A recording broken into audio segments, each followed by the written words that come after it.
What you're about to see is an on-court practice session that just absolutely blew my mind. What I learned from this practice session caused me to change my lead tape setup from down here to up here and in the grip. And I'm going to explain why later in the video. First, let me show you how I figured this out. I was hitting with Brent. He's been helping me with strength training and my technique. He's very good at it. And he noticed something during the practice session that just made my forehand leaps and bounds better. Let's roll it. So when we're doing this, what'll happen sometimes, you've got to get down a little more with your knees to get under the ball. Okay. Because when we're spinning, we can get a little more under the ball than, let's say, that straight flat shot. So we're doing some singles practice here, and right off the bat, he noticed that I was hitting and brushing the ball above my head, almost like you would see Nadal do when he makes contact in tennis. And I was doing that to overcompensate because I couldn't take low balls and spin them. I was really having struggle. If anything was low and in front of me, I would really struggle with bending down and being able to hit the ball over the net. I would hit it in the net a lot, or I would overcompensate and hit it deep because I wasn't getting enough spin on it. So what you're going to see here is Brent picking up on those things, and what I'm going to show you what he's telling me that really helped me make a huge improvement in this session. Good ball, good ball.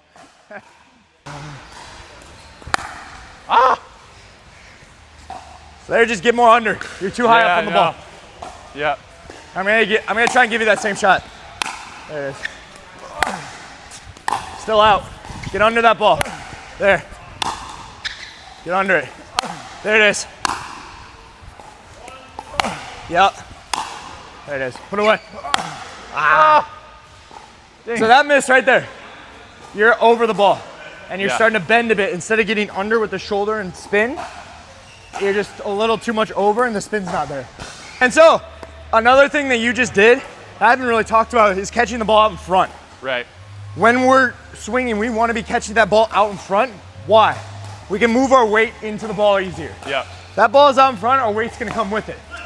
So Brent's giving me some great tips here, but I was still really struggling. You can see with that ball, I'm not hitting it high enough over the net. And then that one's decent, but there were a lot of them where I'm thinking, okay, I need to actually bend down and get this over the net like that. And then I'm hitting it long, I'm spraying it long.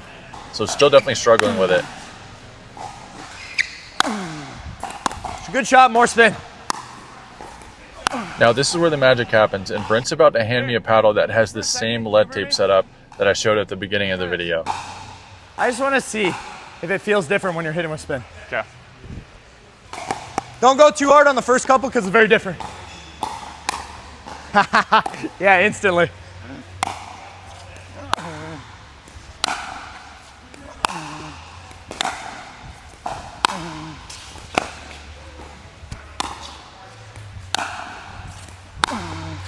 Yeah, all these are in now. Yeah. Yeah.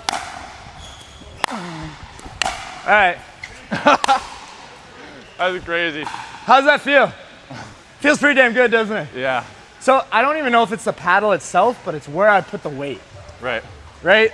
All of this is up here. Suddenly, use it, try it a little longer. Seriously. Okay. You didn't miss a single shot there. And all of those were spinning a lot more than with this. Right.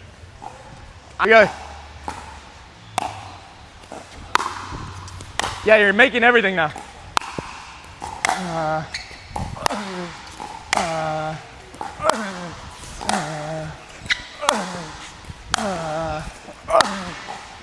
It's in. Dude, that's insane. I would never thought like it's a paddle. Keep using it, seriously. This one feels fine, but it's too weak. Yeah. I'm having to swing a lot harder, and now suddenly a lot of things make sense to me. Right. You're now, all that spin, that's exactly what I was looking for. You got it. It wasn't anything you really needed to change. You have to do so much more with this paddle. Right.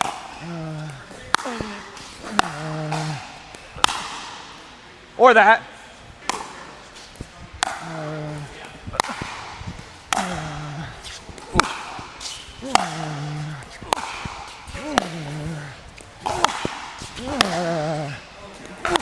Yeah. Let's keep going a little bit. Can I try that one? Yeah. I want to see the difference now. Or maybe I can kind of try to Yeah, you might be able to get it a little more once you felt it with this, but yeah, it feels so different though. Yeah. Oh yeah.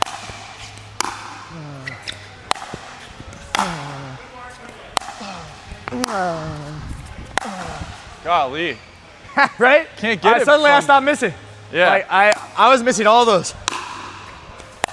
This one forces me to bend way more to get that same initial. Which wears you out more.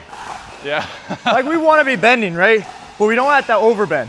Right. If we're having to bend more every single shot, harder on the knees, especially for you, somebody who's tall with longer legs. Yeah. It's gonna wear you out more in a point. Yep. Appreciate you, man. This is good. So had another gym session for those who are interested in seeing what the rest of the training looks like. Doing some just stuff that's maybe a little lighter weight than what I'm used to, but really focused on good technique and using some muscles that I've been neglecting. That's a little side topic from this video, so I'm going to skip through it pretty far and show what happened when I kept trying out this new paddle setup. So the plan here was to do some doubles focus stuff with the new lead tape setup. I put it on a new paddle and wanted to try it out because having fast hands is really important for doubles. And so I'm just working with some dinks where he would eventually leave a ball high and I'd go for a flick, speed up. On the dinks, it actually feels pretty good. It's easy to control, feels very stable. I think it has something to do with it having more lead on it, and also lead on the top and bottom just kind of balances it out pretty well. But it did affect the flicks a little bit. It made me feel a little more wrist pressure, a little more, weight being bared on my wrist. So that worries me a little bit. And it's definitely, I have to adjust the technique of the flick a little bit. There I'm very wristy, and I think that could come back to bite me in the long run if I overdo my wrist. Just finished a couple of hits with the new paddle setup, the new lead tape setup, and I'm definitely not driving right now. I would never do something that irresponsible or dangerous. I've got the CGI green screen windows, and just wanted to put a realistic background for you guys. Anyways, the paddle setup is interesting because I did one singles focus session with it, one more double stuff. And for singles, as you can see, it was a lot better, but for doubles, man, it was kind of hard. I mean, the dinks felt good. It's a very stable feeling lead tape setup, but it's also more head heavy. It feels a little bit slower with the hands, and that's important for doubles. And it's also tougher on the wrist because, like I said, more head heavy, so you kind of have to use more wrist to get the paddle around some, at least from what I can tell with using it. So I don't know what I'm gonna do. I think it's gonna come down to two options. I'm either A, going to have to move the lead to make it a little more forgiving, maybe move it down the head a little bit, maybe take some out of the top middle, and so that way it'll be kind of a hybrid between a singles and a doubles focused paddle. It'll be usable for both, or I'm gonna have to use two separate lead tape setups on two different paddles, where I have one paddle setup that's for singles and one paddle setup that's for doubles. Now, I'm scared for both, because if you do one, then one paddle and find a compromise, then you kind of lose out on some of the benefits of each, singles and double setup. But if you do two paddles, then is there going to be an issue switching back and forth between the two paddles? I don't know. If it was easy to compartmentalize and use two separately set up paddles, then I would say by all means, that's great, I'll do it. But then I have to probably get twice as many paddles. And paddles are already so expensive. I don't get free paddles. So that's quite difficult. And I don't plan on getting free paddles in the future, because I don't want to be locked to a paddle company and not be able to tell you guys my honest opinion on how something plays, how a paddle plays. That's one thing. I think, Lord willing, I love the sponsor I'm now, Drop Shop. Check them out in the description.